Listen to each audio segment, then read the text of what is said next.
안녕하십니까. 결혼 이동기입니다. 자, 이번 시험이 좀 독특한 시험이었습니다. 지금까지 봤던 것 중에서 좀 특징적인 거라면 공법 문제가 너무 많이 나왔습니다. 1차만 공부하셨던 분들은 참 어려웠을 것 같습니다. 2차를 같이 하신 분들이라면 조금은 2차를 같이 했으니까 좀 도움이 될 텐데 1차만 하시는 분들은 좀 어려웠을 거고요. 다음에 계산 문제가 이제 많이 따지자면 이제 10문제까지도 얘기를 할 수가 있어요. 8문제는 확실하고요. 하나는 이제 계산이라고 하긴 뭐 하지만 그래도 뭐 절대값 개념이라든가 이런 걸 알아야 되니까 그게 들어가 있고요. 또 지렛대 효과 계산이 독립된 문제로 나온 것은 아니지만 이 이론 문제 속에 포함되어 있단 말이에요. 그것까지 따진다면은 계산 문제가 무려 10문제나 된다는 거죠. 그렇게 그런 부분들이 이제 많았다는 거. 그래서 좀 어려웠을 것인데, 다만 제가 평소에 말씀을 드리듯이 이거는 바로 공부를 한 사람들이라면 이 정도는 맞춰야 된다는 거. 이거는 한 22개 정도 나올 수 있다. 기본적으로 깔고 가는 게 22개다. 그러니까 아무리 어려워도 그런 거를 먼저 맞춘다면은 나머지 문제를 다 맞출 나머지 문제 중에서 몇 개만 더 맞춰도 60점 받는 데는 지장이 없다. 이렇게 말씀을 드렸습니다. 이번 시험도 마찬가지입니다. 계산 문제 빼고요. 그런 문제 빼고요. 그러니까 공법 같은 그런 문제 빼고 평소에 이거 이 정도면 이거 당연히 이거 아니냐 이렇게 있는 것이 이번 시험에서도 22개 정도 나옵니다. 그렇게 본다면은 난이도가 그렇게 높지는 않은 그런 시험이라고 볼 수 있습니다. 자, 이제 1번부터 풀어드리겠습니다. 참고로 제가 지금 풀어드리는 것은 B형입니다. B형. A형이 아니고 B형이에요. 그러니까 혹시 갖고 계시는 자료가 있다 하더라도 B형을 이제 보시고 생각하시면 돼요. 물론 이제 풀면서 A형의 몇 번이다라고 말씀을 드리겠습니다. 자, 1번 문제요. 자, 1번 문제는 이제 A형도 1번입니다. A형도 1번. 지금 괄호 속은 A형으로 써드리겠습니다. 이렇게. 자, 이것은 다음의 파생 현상을 모두 발생시키는 토지 특성은 했죠. 자, 여기서 소유함으로써 생기는 자본이득 그리고 운용이익. 자본이익과 운용이익 이렇게 나오지만 이거는 평소에 말씀드리듯이 자본이득, 소득이득 이렇게 하면 되죠. 자, 이거는 이 자본이득이 발생하는 것은 소유함으로써 그 시세차익이죠. 시세차익. 시세차익을 얘기하는 것은 효용의 지속기간이 긴 물건에 대해서 얘기를 하죠. 그래서 이거는 영속성과 관련됩니다. 설령 이것이 아니라 할지라도 두 번째 항목에서 너무 정확하게 나오죠. 소모되지 않기 때문에 이 말이 나오는 건 뭐예요? 그럼 영속성이죠.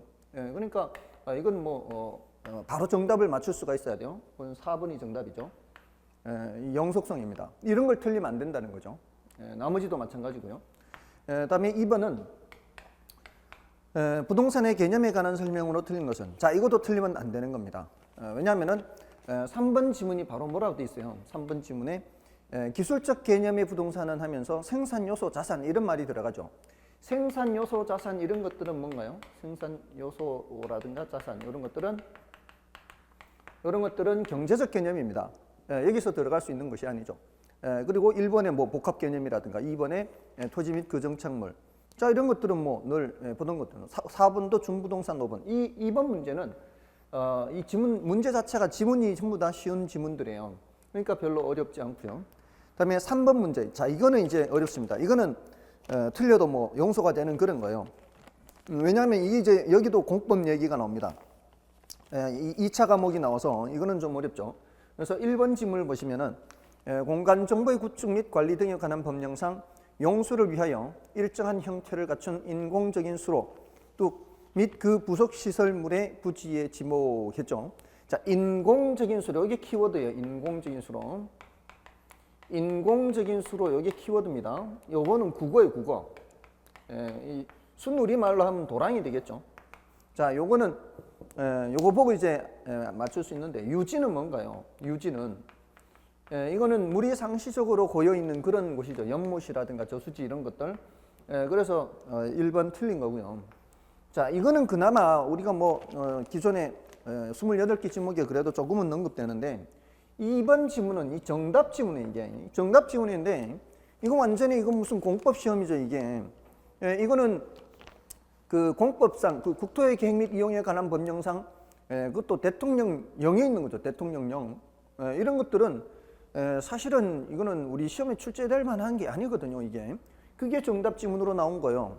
그래서 2번은 옳은 말에 이게 저 건축법상 이렇게 나오는 거지 않습니까? 위락시설 무슨 뭐 자동차 관련 시설 이렇게 뭐 29가지인가 몇 가지 있지 않습니까?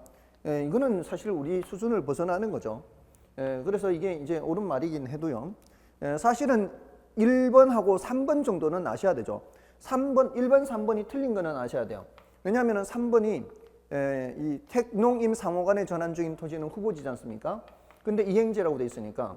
그러니까 지금 만약에 우리 개론을 공부하신 분들 입장에서는 1차만 하신 분들 입장에서는 2번, 4번, 5번 여기서 찍거나 해야 되는데 2번, 4번, 5번. 근데 이제 4번도 사실은 기출 문제를 보신 분들이라면 이 도시형 생활주택이라는 것을 우리 시험에서 한번 다룬 적이 있어요. 도시형 생활주택 한번 언급이 된 적이 있어요. 그래서 그걸 보셨다면 이제 뭐 이건 300세대 미만의 국민주택 규모 주택이다 이렇게 얘기할 수 있는데 이건 뭐 예전에 한번 기출문제 언급됐다 해서 그걸 다 주의 깊게 볼 수 있는 내용은 아니기 때문에 결국은 2번, 4번, 5번 중에서 찍어야 돼요. 2번, 4번, 5번 중에서 1번, 3번 빼고. 그러니까 이제 이런 것들은 이제 할 수 없는 거죠. 근데 이런 거 몰라도 정답 찾는데 이 합격하는 데는 지장이 없으니까요.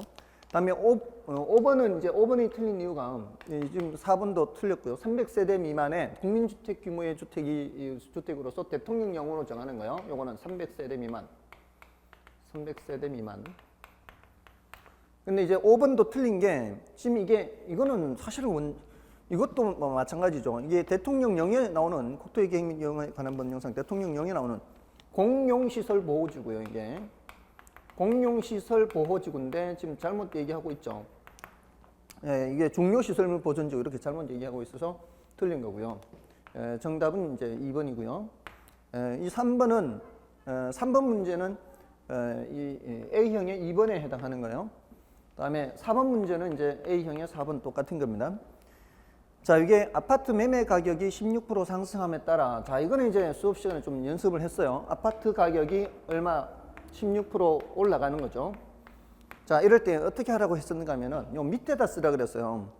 다세대 주택의 매매 수요량이 8% 증가라 그랬어요. 다세대 수요량이 8% 증가했어요. 지금 가격하고 수요량 변하는 재화가 다르죠. 아파트고 다세대 주택이에요. 달라요. 그리고 아파트 매매 수요량이요. 자, 여기 이제 아파트 매매 수요량 여기 나오네요. 아파트 매매 수요량이 4% 감소라 그랬어요. 4% 감소. 요렇게. 그럼 요놈하고 요놈은 서로 다른 재화고 요놈하고 요놈은 같은 재화잖아요. 같은 재화에서 변하는 거는 가격 탄력성. 서로 다른 재화에서 수량이 변하는 거는 교차 탄력성이죠. 그러니까 지금 요 아파트와 얘는 교차 탄력성. 이렇게 하면 교차 탄력성이 되는 거예요. 그러면 16분의 8이 되는 거죠. 16분의 8 해서 0.5지 않습니까? 반. 요거는 교차 탄력성이에요. 자, 근데 여기는 요렇게 가야죠. 아파트의 가격 탄력성은 16%분의 원래는 마이너스 4% 해야 돼요. 이게 밑으로기 때문에. 근데 가격 탄력성에서는 절대값을 씌우죠. 절대값을 씌우기 때문에 그래서 그 괄호 속에도 있죠. 수요의 가격표는 절대값으로 표현하며 표시하면 다른 조건은 불변이다. 이렇게 하니까 여기는 4분의 1이 됩니다. 4분의 1. 4분의 1은 0.25가 되죠. 그래서 이게 지금 들어가야 되는 게 매매 수요의 가격 탄력성. 이게 A입니다. A. 이게 이제 B가 되는 거고요. 그리고 대체제 이렇게 해서 1번이 정답이 되는 거죠. 4번은 1번이 정답이고요. 다음에 이제 5번은 A형의 6번이고요. 자, 요거는 이제 그 모형 형태에서 수요 곡선의 기울기, 수탄수 공탄발 했죠. 이거 많이 했지 않습니까? 수탄이 공탄보다 더 크면 수렴형. 자, 요럴 때 이게 이제 기울기 절대값으로 가면은 반대로 가라 그랬죠. 기울기 절대값. 수요 곡선의 기울기 절대값, 공급 곡선의 기울기 절대값, 요렇게 기울기 절대값으로 가면은 이러면은 이제 이쪽이 더 커야 돼요. 공급 쪽이 더 커야 돼요. 그래야 수렴형이 되는 거죠. 자, 근데 A는 어떻게 돼 있어요? A는 A, B, C 이렇게 수공 할게요. A의 수요 곡선의 기울기 절대값, 공급 곡선의 기울기 절대값, 절자까지 붙여야죠. 수기절, 공기절. 자, A는 여기 0.8이지 않습니까? 여기 0.6이죠. B는 여기가 0.3, 0.3 같죠? 절대값으로 한 거예요. 다음에 C는 0.6이고 1.2지 않습니까? 여기는 이게 더 크죠? 여기는 똑같죠? 여기는 이게 더 크죠? 그러니까 여기 이제 발산형, 순환형, 수렴형 이렇게 발산, 순환, 수렴. 그러니까 5번이 정답이 되는 거고요. 다음에 6번의 경우에는 자, 이거는 A형의 5번인데 수의 가격 탄력성에 관한 설명으로 틀린 것은 일단 수의 가격 탄력성을 절대값을 이용하면 다른 조건은 불변이에요. 자, 여기서 1번은 뭐 완전 탄력적인 건 어렵지 않죠. 다음에 2번에 대체재 존재 의무, 이것도 대체재가 많을수록 탄력성이 커진다 했지 않습니까? 자, 이 3번이 틀렸죠. 이게 평소에 보던 거예요. 그러니까 이 6번 같은 거 틀리면 안 되는 거죠. 왜냐하면은 관찰하는 기간이 길어질수록 하는 게 뭐예요? 고려하는 기간이죠. 고려하는 기간이 길어질수록 탄력성은 커지지 않습니까? 탄력성 커진다. 수업 시간에 이거 고려하는 기간이 길수록 대체재가 많을수록 그리고 뭐 가격 수준이 높을수록 이렇게 했지 않습니까? 근데 탄력성이 작아진다라고 했으니까 3번이 틀린 거예요. 자, 이런 것들을 틀리면 안 된다는 얘기고요. 그다음에 7번도 마찬가지요. 7번도 틀리면 안 되는 이유가 자, 이거는 이 1번 지문이 이게 바로 뭐예요? 비가더죠. 평소에 비가더 했죠. 비가더. 비탄력적일수록 가격이 더 변한다 그랬죠. 그럼 탄력적일수록 빨리 누우라 그랬어요. 비탄력적이면 서는 거고. 그럼 이 탄력적일수록 누워야 되는데 1번 지문에 어떻게 돼 있어요? 공급 곡선이 탄력적일수록 빨리 누워야지 이렇게. 공급 곡선이 탄력적일수록 수요가 증가할 때 가격이 많이 올라가겠어요? 적게 올라가겠어요? 더 가격이 더 크게 상승하는 게 아니고 더 적게 상승하는 거죠. 누워버렸으니까 탄력적일 때. 비탄력적일 때는 더 움직이지만 탄력적일 때는 덜 움직이는 거잖아요. 그래서 1번이 바로 틀렸죠. 자, 나머지 지문들은 전부 이게 탄력성 이게 이런 탄력성 크기 결정 요인이라든가 뭐 이런 거 얘기하고 있으니까 이건 뭐 별로 어려운 거 아니고요. 자, 이런 거를 틀리면은 안 된다는 거죠. 그러니까 이런 거 안 틀리면은 합격을 한다는 거죠. 그렇게 따지면은 지금 이 1번에서부터 7번까지 풀이하면서 1번, 2번 하고요. 6번, 7번은 맞춰야 돼요. 6번, 7번은. 그러면은 뭐 이런 거 몰라도요, 사실은 풀 수 있다는 거죠. 자, 다음에 8번은 자, 이 8번은 계산 문제라서 이건 뭐 그렇게 크게 저거 할 건 없는데요. 자, LQ 이거 수업 시간에 말씀을 드렸죠. LQ 하면은 이제 출제가 좀 될 때가 됐다 이렇게 했었는데 지금 A를 하면 어떻게 해요? X 산업의 입지 개수가 1보다 큰 걸 하는 건데 A, B, C, D 이렇게 하지 않습니까? 그리고 전국이 있고요. 자, 이거 어떻게 하라고 했죠? X, Y 이렇게 있으면 여기가 400, 600 여기가 1000 전체가 1000이죠. A 도시 1200 여기가 800 여기가 2000 C는 650, 500 숫자를 좀 이렇게 좀 지저분하게 줬어요. 이번에는 평소에는 이렇게 안 줬었는데 그렇다 해서 이게 뭐 계산 자체가 어려운 건 아니거든요. 1000 2100 전국은 3350 그다음에 여기가 2900 그다음에 여기에 6250 이렇게 되겠죠. 자, 그럼 어떻게 계산한다 그랬어요? X 산업이니까 이거죠, 이거. 그러니까 전국 전체는 항상 들어간다 그랬고요. 그럼 이렇게 계산하겠죠? 어떻게? 분모, 분해, 분자 이렇게 하든가 분모, 분해, 분자 이렇게 하라 그랬죠? 그럼 이거 이렇게 하면 돼요. 1000분의 400 나누기 6250분의 3350 이렇게 하면은 이거는 1보다 작은 값이 나요. 0.9 몇 층 이렇게 나오죠. 1보다 작은 값이 나와요. 자, 이런 식으로 B도 마찬가지죠. 어떻게? 6250분의 3350 이걸 했다면은 2000분의 1200만 하면 이제 바꿔 쓰면 되는 거예요, 여기다가. 그러면 B는 1보다 더 크게 나오고요. 다음에 C도 1보다 더 크게 나오고요. D는 1보다 더 작게 계산돼. 이렇게 계산을 하면은 뭐 계산하는 거에 뭐 계산기로 두드리면 되니까 별로 어려운 계산은 아니죠. 계산하는 방법만 알면 되는 거니까. 그렇게 해서 이렇게 B, C 3번이 정답이 되는 거고요. 그다음에 9번은 자 9번은 이제 A형 이것도 마지막 제 특강 때 10분이라는 시간을 들여서 설명드렸습니다. 제가 그러면서 이렇게 시간을 드렸는데 이번 시험에 꼭 나왔으면 좋겠다. 이렇게 말씀을 드렸어요. 그때 차액지대, 위치지대, 절대지대, 입찰지대 요 네 가지 위주로 기억하시라. 이렇게 말씀을 드렸던 바로 그겁니다. 지금 이게 토지의 사유화 이런 얘기가 나오죠. 토지 소유 자체로부터 지대가 발생한다. 최혈등지에도 지대가 발생한다. 이런 말이 나오는 건 뭐밖에 없습니까? 절대지대밖에 없지 않습니까? 절대지대. 토지 소유 자체로부터 지대가 발생한다고 그러지 않습니까? 토지 소유 자체로부터 발생해요. 자, 이렇게 해서 그래서 정답은 5번이 되는 거고요. 이런 건 뭐 바로 그냥 몇 초면 풀 수 있지 않습니까? 이런 걸 풀어야 된다고, 이런 거는. 이런 거 풀어야 되고요. 또 10번 풀어야 돼요, 10번. 10번은 A형의 9번인데, 자, 이거는, 자, 이거 이렇게 해서 말씀드린 적도 있을 거예요. 여기가 저소득층 지역이고요, 고소득층 지역, 경계 지역이 있으면, 자, 이쪽의 오른쪽 부분은 이쪽 고소득층 근처 있잖아요. 그럼 여기가 땅값이 어떻게 되겠어요? 여기 땅값은 더 비싸게 거래야 돼. 이 왼쪽보다는 여기가 더 비싸게 거래야 되고, 이쪽 지역의 왼쪽은 저주택 지역 근처에 있는 이 지역은 땅값이 더 싸게 거래될 것이다. 자, 이렇게 얘기하는 거 아닙니까? 근데 이게 반대로 돼 있잖아, 지금. 고소득층 주가 저소득층이 인접한 경우 경계지역 부근의 저소득층 지역, 경계지역 부근의 저소득층 지역은 할인되어 아니고 할증. 여기가 할인이고. 이런 거 틀리면 안 된다는 거죠. 자, 그러면은 지금 보세요. 10번까지 중에 6개 나와요. 10번까지 중에 6개는 맞춰야 되는 거예요. 4개 이게 계산 문제 빼더라도. 앞에 7번까지 4개였죠. 그리고 9번, 10번 계산 문제 빼도 이렇게 6개 나온다 이 말씀이에요. 자, 다음에 11번도 맞춰야 되는 거예요.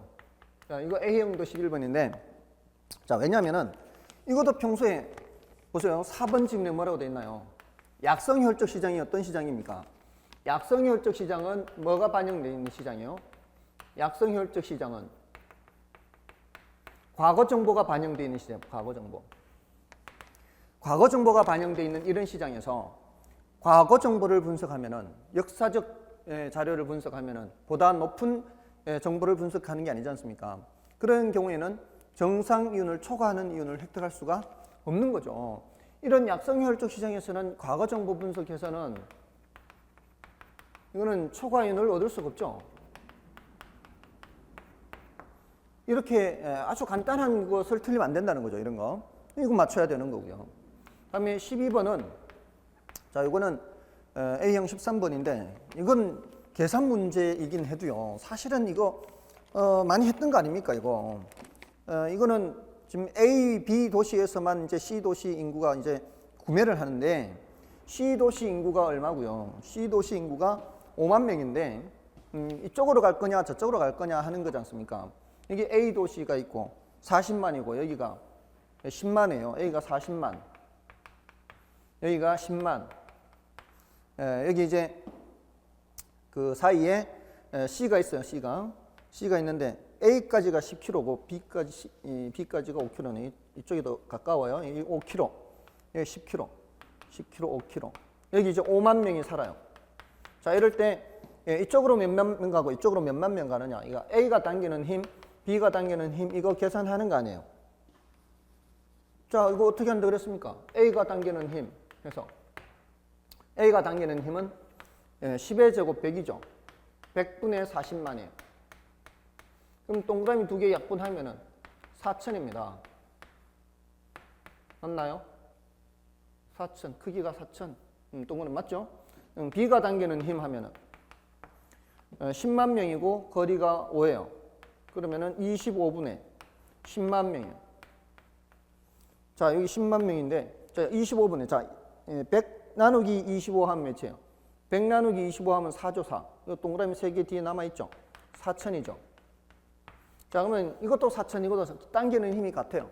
당기는 힘이 같으면 어떻습니까? 이쪽으로 가는 인구가 똑같죠? 25,000, 25,000명. 3번이 정답이에요. 자, 이렇게 이것도 뭐 어렵지는 않아요, 사실은. 근데 이런 거는 뺀다고요. 계산 문제는 빼도 이거는 이거 빼도 지금까지 몇 문제? 6문제입니다. 6문제. 그죠? 자, 그러니까 거의 반입니다. 반. 이런 식으로 나오는 거죠. 그다음에 13번. 자, 이거는 이제 어쩔 수 없어요. 이건 뭐 별로 중요한 것이 아닌 게 나온 거예요. 근데 이제 보통 경제 상식을 갖고 있는 사람들이면 알 거고요. 안 그러면 뭐 들어본 적이 별로 없으니까 모르겠죠. 근데 한 번쯤은 슬쩍은 말씀드린 적은 있을 수도 있어요. 이렇게 이런 거는 뭐 별로 중요한 건 아니고 콘드라티프 파동. 뭐 이거는 우리가 별로 다루지 않는 거거든요. 콘드라티프 파동. 또 뭐 스태그플레이션. 자, 스태그플레이션은 그 인플레이션하고 이 경기 침체, 경기 침체와 인플레이션을 합친 말이에요. 그래서 이거는 이 경기 침체가 되는데도 불구하고 가격이 올라가는 그런 것이라고 해서 합성어인데 2번이 정답이에요. 근데 콘드라티에프 파동 이거는 가장 이제 기간이 긴 거를 이 파동 중에 그 콘드라티에프 파동이라고 해요. 그 다음에 주글라 파동은 이게 보통은 이제 일반 경기 변동에 해당하는 파동을 주글라 파동하고요.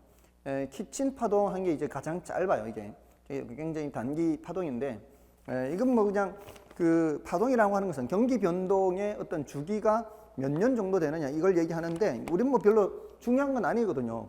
그래서 이런 거는 뭐 관계 없습니다. 이런 거 못 풀어도 합격하는 지장 없다 이 말이에요.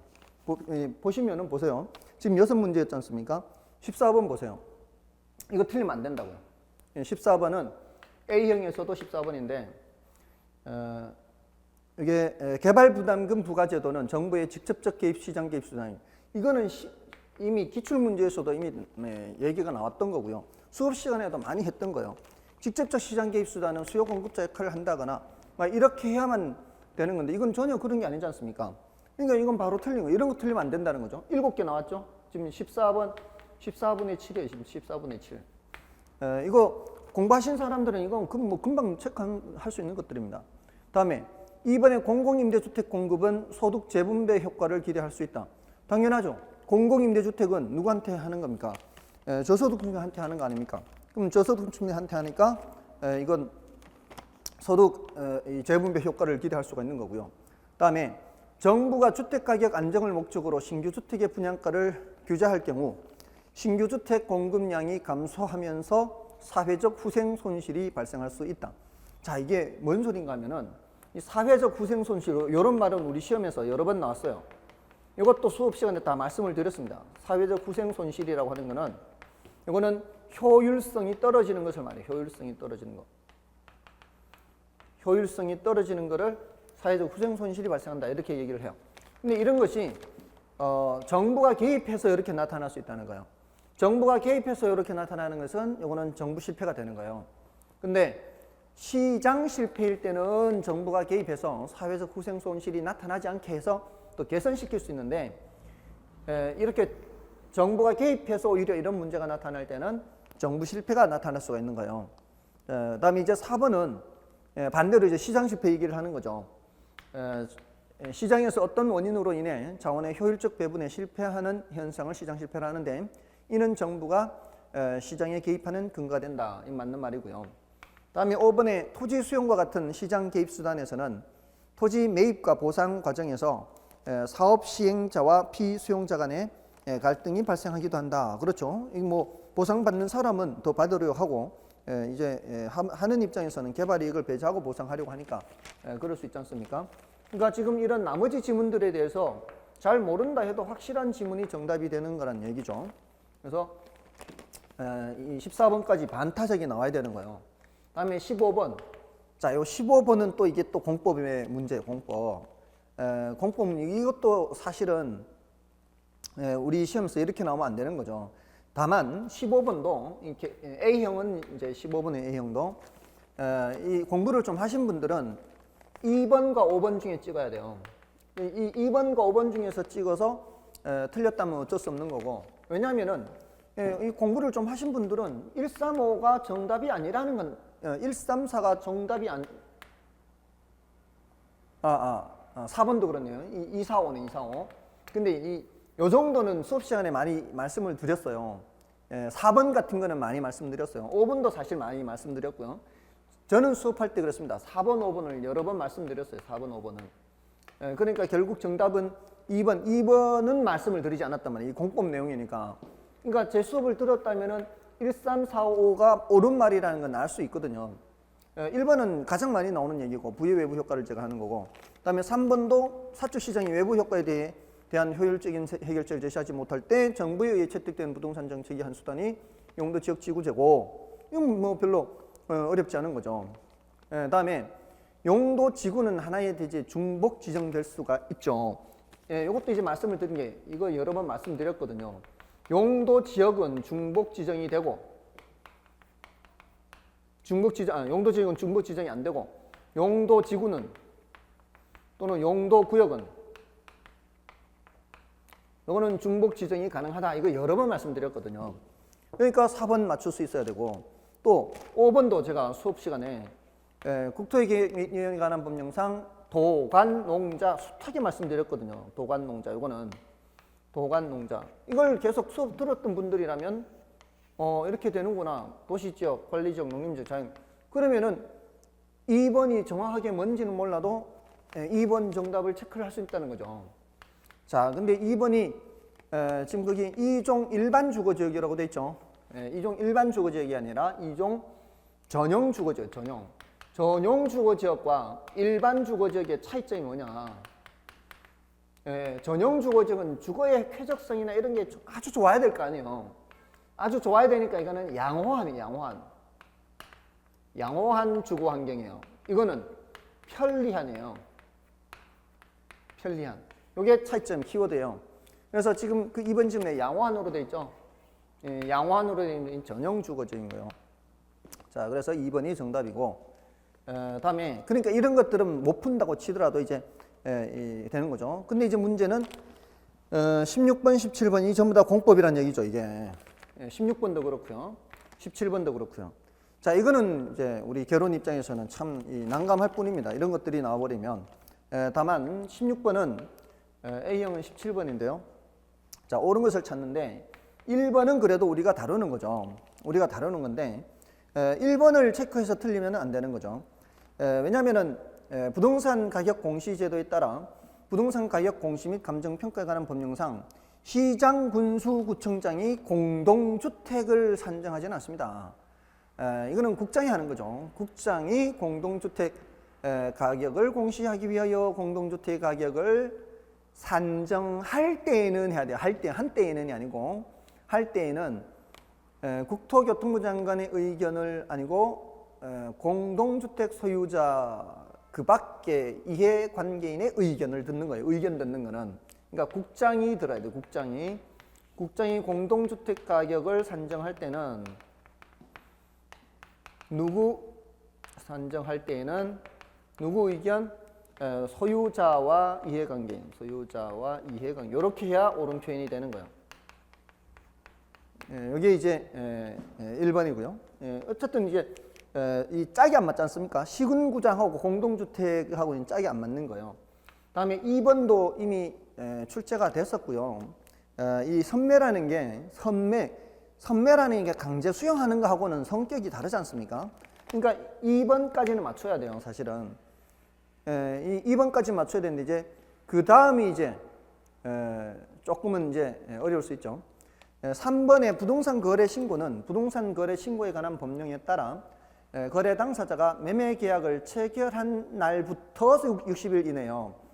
체결한 경우 잔금 지급일로부터가 아니고 체결한 날로부터 60일 이내 신고예요. 그래서 3번 틀린 거고요. 그다음에 4번은 다 틀렸죠. 4번은 주택 선분양 제도는 후분양 제도에 비해, 자, 이거 처음으로 이게 언급이 됐어요. 10년 동안 한 번도 선분양, 후분양 이런 말이 안 나왔는데 한 번 정도는 말씀을 드려요. 이 선분양, 후분양은. 선분양을 하면은 미리 분양하지 않습니까? 그러면 분양 계약금 들어오죠. 분양 계약금 들어오고 1차 중도금 들어오고 2차 중도금 들어오고 이러면은 그 돈으로 건축을 할 수가 있어요. 그럼 건설업체 입장에서는 뭐 땅 짓고 헤엄치기예요. 자기 돈 없이 그냥 지을 수 있으니까. 근데 후분양제가 되어버리면은 다 짓고 분양해야 되는 거 아니에요. 그럼 지을 때 발생하는 그 건축비 이런 것들을 어떻게 감당할 수가 있겠어요? 그래서 후분양제가 되면은 주택 공급이 많이 감소하게 되는 거예요. 근데 여기서는 선분양제도는 후분양제도에 비해 주택 공급을 감소시켜 이렇게 하죠. 자, 이게 바뀌어 있는 거죠. 선분양과 후분양의 표현이 바뀌어 있는 겁니다. 그래서 4번이 틀린 거고요. 5번이 정답이에요. 5번이 준공공임대주택은 민간 임대주택에 관한 특별법령상 일반형 임대사업자가 8년 이상 임대할 목적으로 취득하여 임대하는 민간 임대주택을 말하는 겁니다. 자, 그렇게 봐주시고요. 그다음에 17번은 A형이 이제 16번이고요. A형 16번. 자, 이것은 이것도 이제 논란이 좀 있죠. 논란이 있는데 이것도 사실 또 공법 내용이라 공법 내용이긴 해도 이것도 이 1번 이제 뭔 소리인지 모를 거 아니에요. 2번하고 4번 중에서는 2번, 4번 중에서는 체크를 할 게 아니지 않습니까? 문제가 이제 135인데 1번은 이제 주택법령상 분양가 상한제 적용 주택의 분양가격은 택지비와 건축비로 구성이 돼요. 이건 뭐 어쩔 수 없어요. 이런 것들. 그다음에 2번은 이제 체크하면 안 돼요. 2번, 4번 체크해서 틀리면 안 되는 거죠. 도입 배경이 주택 가격을 안정시키고 무주택자의 신규 주택 구입 부담을 경감시키기 위한 거예요. 그리고 현재 정부가 시행 중인 정책이다. 자, 이 부분이 뭐냐면은 이게 거의 잘 적용은 안 하지만 아주 제한적으로 적용은 하기 때문에 시행은 한다는 거죠. 시행은 폐지가 된 것은 아니고 시행은 하고 있다는 거죠. 근데 이제 많은 사람들이 실질적으로 적용하는 곳이 많지 않다 보니까 이것이 폐지된 거 아니냐 이렇게 생각해서 여기서 많이 틀리신 것 같아요. 아무튼 이건 좀 그렇고요. 그다음에 4번에 신규 분양주택의 공급 위축 현상과 질이 하락하는 그런 문제점이 나타날 수가 있고요. 그다음에 5번에 이 5번에 주택법령상 사업주체가 일반인에게 공급하는 공동주택 중 공공택지에서 공급하는 도시형 생활주택은 도시형 생활주택은 이게 분양가 상한제를 적용하지 않거든요. 이런 거를 참 사실 우리 수입 내면 이건 틀리란 얘기입니다, 사실. 그래서 이거는 틀렸고요. 5번이 틀렸고요. 그다음에 18번은 여기 이제 A형 19번인데 요거는 출제 의도는 3번으로 해서 출제 의도를 했어요. 출제 의도는 3번이 정답이에요. 근데 결과적으로 정답이 없습니다. 정답 없음이에요. 자, 왜냐면은 기억, 니은, 디귿이 다 틀렸어요. 기억은 타인 자본의 이용으로 레버리지를 활용하면 위험이 감소된다 했는데 타인 자본 사용하면 어떻게 돼요? 타인 자본 사용하면은 타인 자본을 사용한다는 것은 위험이 커지는 거죠. 이건 뭐 어렵지 않게 맞추실 수 있을 것이고요. 자, 이 니은이 부채 비율이 50%지 않습니까? 이 부채 비율이 50%인데 출제하는 사람들은 요거를 대부 비율로 해서 출제하려고 했던 것 같아요. 이걸 대부 비율로 하면은 요 니은이 옳은 지문이 돼요. 여기에 총 자본 수익률이 10%에다가 저당 수익률이 8%예요. 그러니까 저당 수익률이 8%, 총 자본 수익률이 10%지 않습니까? 자, 이랬을 때 이게 지분 수익률을 묻는 거지 않습니까? 자기 자본 수익률. 이걸 묻는데 이때 제가 수업 시간에 어떻게 말씀을 드렸었어요? 얼마나 싼 이자를 몇 배 뻥튀기 하느냐 이렇게 했다고. 몇 배 뻥튀기 하느냐. 얼마나 싼 이자를 몇 배 뻥튀기 하느냐 이렇게. 자, 이랬을 때 자, 얼마나 싼 이자요? 2%포인트 싼 이자죠. 몇 배 뻥튀기 하냐 할 때 이게 바로 부채 비율을 쓰는 거라면 부채 비율. 0.5배만큼 뻥튀기 하는 거죠. 0.5배면 2%포인트에 0.5배면 1%포인트죠. 그럼 여기 1%포인트가 뻥튀기가 되니까 11%가 되는 거예요. 근데 여기 뭐라고 돼 있어요? 자기 자본 수익률이 12%라고 돼 있지 않습니까? 틀렸죠? 예, 니은 틀렸습니다. 기억도 틀렸고요. 그럼 다음에 디귿은 부의 레버리지 효과가 발생할 경우 부채 비율을 낮추어서 정의 레버리지 효과로 전환할 수 있다. 자, 이것도 틀렸어요. 예, 부의 레버리지가 나타나는 경우는 이런 거는 이 총 자본 수익률이 이거보다 낮은 거예요. 이쪽이 더 낮게 되면은 남의 돈을 많이 사용하면 많이 사용할수록 밑으로 내려가게 되죠. 그럼 줄이면 줄일수록 밑으로 내려가는 크기를 줄일 수는 있어요. 이걸 위로는 못 올린다고요. 이렇게 줄여서는 위로 올라가지 못하는 거죠. 이게 요거보다는 총자본 수익률보다는 낮은데 그 손실폭을 줄일 수는 있다는 거예요. 손실폭을 줄이는 거지 이걸 위로 줄여서 정의 레버리지로 전환할 수는 없는 거예요. 그러니까 다 틀린 거죠.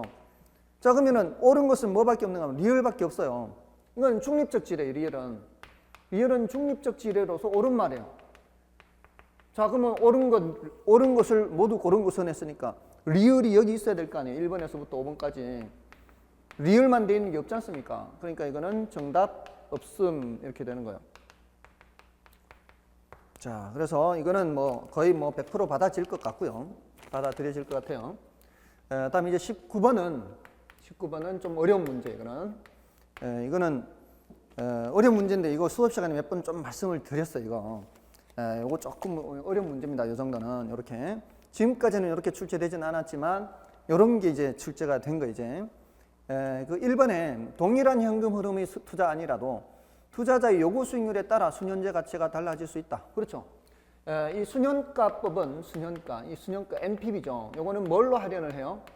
요구 수익률로 할인하죠. 이 사람마다 이게 요구 수익률이 다르기 때문에 이게 달라질 수가 있는 거고요.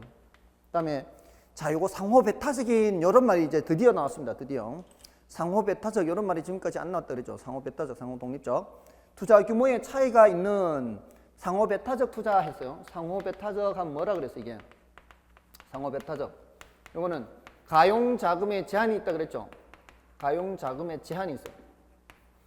자, 제한이 있기 때문에 모두 다 투자를 할 수가 없어요. 이거 투자하면은 다른 걸 못 해요. 그럴 때에는 수년가법으로 결정한 거 하고 수익성 지수나 내부 수익률법으로 결정한 것이 달라질 수 있다 그래요. 그래서 2번은 옳은 말이에요. 다음에 3번. 자, 수년제 가치법은 가치가산 원리가 적용되나 내부 수익률법은 적용되지 않는다. 자, 이 모든 이 여러 가지 평가 기법 중에 수년가법이 가장 우수하다 그랬지 않습니까? 수년가법이 가장 우수한 이유가 가치가산성이 성립하고 이런 여러 가지가 있어요. 가치가산 성립하고 투자자의 부를 극대화하고 자, 이런 것들. 그다음에 할인율로 요구 수익률을 사용한다는 거 이런 것들. 자, 이게 드디어 이제 요 어려운 부분이 출제가 됐어요. 할인율로 요구 수익률을 사용한다는 것 자체도 더 우수하다라고 얘기를 하는 겁니다. 왜냐하면은 내부 수익률법은 내부 수익률로 할인하지 않습니까? 수년가법은 요구 수익률로 할인하는데 이론적으로 설명드리자면 좀 복잡한 내용이 있어요. 근데 이 정도가 지금 출제가 됐다는 건 요거는 좀 어렵게 출제된 겁니다. 이게 이제 할인율하고 재투자율이 같아요. 재투자율 같은 말입니다.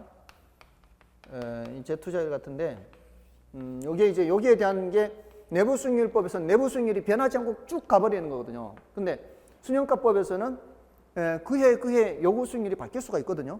그런 점에서 이론적으로 더 우수하다라고 합니다. 근데 여기 뭐라고 돼 있어요? 수년제 가치법보다 내부 수익률법이 더 합리적이다 이렇게 돼 있죠. 내부 수익률법이 더 합리적이다라고 더 우수한 것은 딱 한 가지밖에 없어요. 사전적으로 요구 수익률을 산정할 필요가 없다는 점. 요거 외에는 나머지는 전부 다 수년가법이 더 우수합니다. 그래서 4번 틀렸어요. 3번 맞는 말이고 4번은 틀렸어요. 그다음에 회수기간법은 회수기간 이후의 현금 흐름을 고려하지 않는 그런 단점이 있어요. 회수기간법은 이제 몇 년 내에 회수하느냐 이것만 보는 거잖아요. 그 회수하고 그 다음 연도에 그 이후로 회수되는 돈이 얼마나 되는 여기에 대해서는 관심이 없는 거죠. 그런 단점이 있다는 거고요. 다음에 20번은 이거는 맞춰야 돼요. 드디어 나왔습니다. 이제 앞에 14문제 나왔죠. 14문제 중에 7문제가 풀만한 거였죠. 자, 이게 또 풀만한 거예요. 이거는 4번이 정답이에요. 순영업소득의 산정 과정에서 해당 부동산의 재산세는 영업경비에 포함되지만 영업소득세는 영업경비에 포함되지 않는다. 이거 수업 시간에 누이 말씀드렸죠. 그래서 요거는 틀린 말이에요. 옳은 말이에요. 옳은 말. 여기 정답이에요. 근데 1번은 요구 수익률은 해당 부동산에 투자해서 획득할 수 있는 최대한의 수익률이 요구 수익률 그렇게 말하는 게 아니죠. 거의 투자해서 획득하는 게 아니에요. 요구 수익률은 해당 부동산에 투자해서 획득하는 게 아니고 외부 수익률이에요. 그래서 이 투자자가 해당 부동산에 투자하기 위해서 요구하는 최소한의 수익률이다. 이렇게 해야 되는 거고. 그다음에 2번은 총 투자 수익률은 세전현금 수지를 지분 투자익으로 나누어 산정한다. 그렇지 않죠. 세전현금 수지를 지분 투자익으로 나누어 산정하는 것은 지분 배당률이에요. 지분 배당률. 총 투자 수익률 자리에 지분 배당률이 들어가야 되고요. 그다음에 기대 수익률이 요구 수익률보다 작은 경우 투자안이 채택되는 게 아니라 그때는 기각되는 거죠. 기대 수익률이 작잖아요. 예상되는 수익률이 작으면 기각해야죠. 그다음에 5번에 회수 불가능한 임대료 수입은 영업 경비에 포함하여 순영업 소득을 산정한다. 회수 불가능한 임대료 수입은 뭔가요? 이건 영업 경비에 포함되는 게 아니죠. 그 윗 단계에서 유효총 소득 계산할 때 필요한 것이니까 틀린 지문이고요. 4번이 정답입니다. 결국 이제 20번까지 8개. 비교적 많지가 않죠, 지금. 중간에 뭐 공법 얘기가 나오고 어려운 문제 나오는 바람에 자, 요건 한데 아무튼 18번은 모두 정답. 정답이 없어요. 자, 이제 뒤로 넘어가시면 21번부터 이게 또 쉬운 게 많이 나옵니다. 쉬운 게. 자, 요거는 좀 쉬고 시간을 달리해서 말씀을 드리도록 하겠습니다.